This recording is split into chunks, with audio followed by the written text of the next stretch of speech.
Sometimes you don't know what's news here, but the Clinton Foundation apparently has been part of an ongoing FBI probe now, understanding whether there was a pay-for-play and sort of advantages that the Clintons were getting from a relationship abroad, et cetera, et cetera, et cetera. Now, the former Justice Department official Robert Driscoll, on what is really new here, a foundation spokesman, as you probably heard Robert, is saying there's much ado about nothing here. The Clinton Foundation does a whole lot more good than bad, and this keeps getting explored and dragged out. What are your thoughts on this?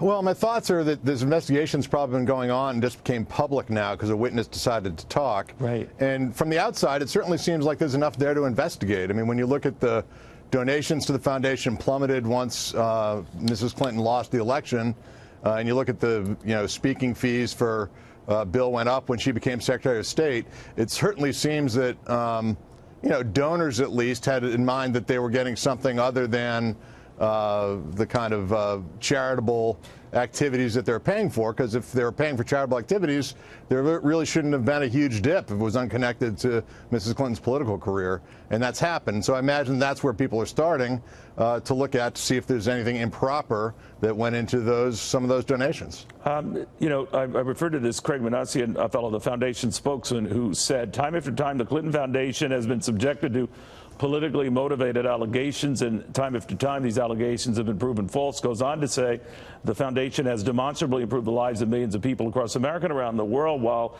earning top ratings from charity watchdogs and groups in the process. Now, I don't know if the latter part is true, but what do you make of the argument here? And because it's a familiar refrain from those who support the foundation that it becomes like a punching bag that does a great deal of good, but that's lost in the sauce. Well, I mean, I think all charities say they do a great deal of good, but the charity also, I think, paid a lot of expenses that folks look at, and it's a question of how you divvy that up. And when you have a charity related to a lobbying firm, related to a political candidate, related to a Secretary of State, I think things get much more complicated. And so I think there's no denying there's some good that gets done, but I think that the question really becomes, when you look at expenses and things, the bottom line for I think, for the Clintons is that they went from, relatively little wealth to a ton of wealth during a time in which the charitable foundation was their main activity. And I think some people, just the average person, looks at that and says, boy, that's odd to amass a couple $100 million during a time period when you weren't necessarily significantly otherwise employed.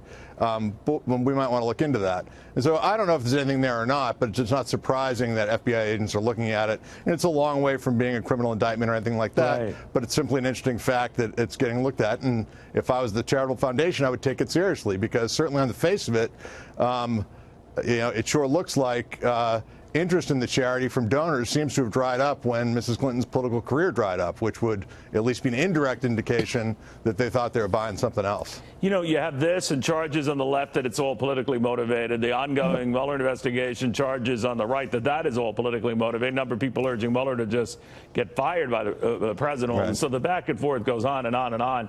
Where is all of this going? Well, I think that as a lawyer, at the end of the day, someone will present some facts or they won't present some facts. I think in terms of the noise, I think Trump loves this at this point. I mean, because essentially the Clinton Foundation is sounding like Sarah Huckabee Sanders today, aren't they? I mean, this is fake news. This is politically motivated.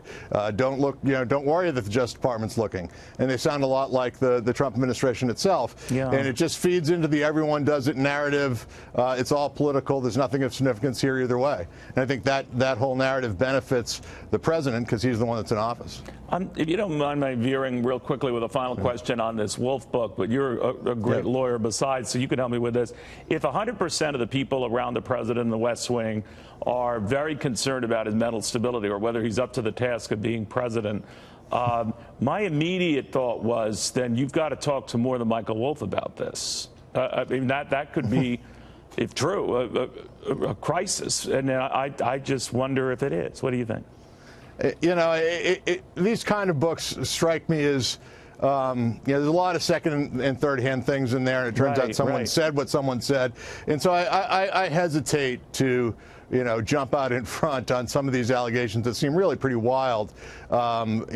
People may or may not like Trump's tone and style, but to attack someone's mental credibility I think I'd need to see a lot more than you know, a book Robert, by to my Michael point, Wolff. you know, if you are that concerned about the stability of the President of the United States, and these are some good people who surround him, I think they would think of country beforehand and just say, all right, yeah, we've got to come out. We're going to say something, do something. Right. I mean, it would be odd if you really thought the president was mentally incompetent, that you would say, oh, he's mentally incompetent, but I'm not saying anything publicly because I want to keep my job. That just doesn't make makes any me sense. question it, because it keeps coming up. And again, I'm barely halfway through it, but I'm telling you, it doesn't jive. But anyway, that could be me.